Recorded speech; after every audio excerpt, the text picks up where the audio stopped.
So the effects of COVID-19 are without a doubt going to be felt for a very long time. The economic victims, plenty. From food increases, petrol and taxi fare hikes, forcing people to stretch a little deeper into their pockets that already have close to nothing. Dumi Mateis is among the millions feeling that pinch. He has to provide for his siblings, and the daily plate of pap and stew that he sells in the Johannesburg CBD for just 35 rand is no longer sufficient to make ends meet. There is simply no profit. You see this bag of the meat. I used to buy maybe this bag, maybe I was used to spend maybe 500. But now I spend 500, but the meat is too small. I can't even get the profit from this bag. You see this bag, how big it is. I can't even get the profit. Since after this COVID, you know what, things are more expensive.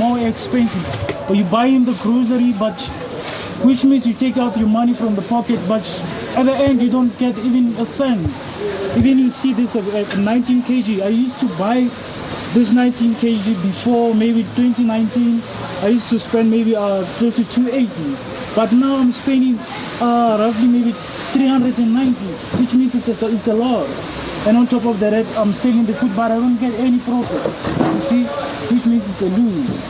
Yeah. Dumi says government's decision to suspend the 350 rand social relief of distress grant has worsened the problem, which human rights organization Black Sash says ripped through the safety net of millions. It says it will continue to lobby government for a basic income support grant. Government is failing to provide for its people in terms of its constitutional obligation, because where you don't have income support, the Constitution says that the government is obligated to provide financial support for those who cannot find. And although we have a social assistance framework in place, it doesn't cater for unemployed, because despite people being able-bodied, wanting to work, there are just no jobs. A survey conducted by gig technology company M4Jam among its temporary and short-term workers has found that the cost of living for South Africans has become an issue. 97% of people felt that the cost of living has increased, 97%. So we have seen that the main areas that are impacted in people's lives, where they feel that the increase has been felt the most, is in food and in transport, which is obviously the essentials that people need to live. And after that, there's things like utilities, which is electricity, water, phone, internet. All of those essentials that people need to live are increasing on a day-to-day basis, and yet we're seeing that their incomes are decreasing. So people are definitely feeling squeezed and feeling pushed at this moment, and it's largely due to the pandemic and the pressures that it's put on retail as well as people's wallets. Compounding a possible taxi fare hike, while some provinces may not be affected. The attitude that the national leadership always takes is that the percentages should not be high to the point that commuters cannot afford them. We have got what we call a taxi fare index, which is a model through which we determine the impact of our operational costs, and as such, able to determine how the fare should be increases.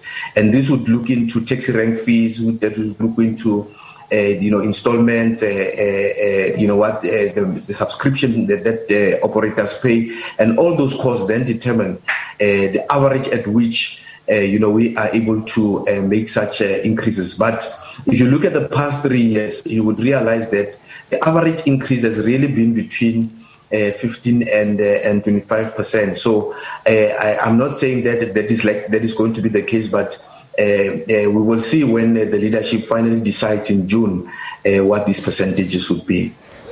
At least one economist says the situation is more dire than at face value. We have always known that the loss of livelihoods, the people that are unemployed, that are retrenched, will probably be 10 times more than those people that have been killed by the virus. Absolute numbers, we lost about 3.2 million jobs.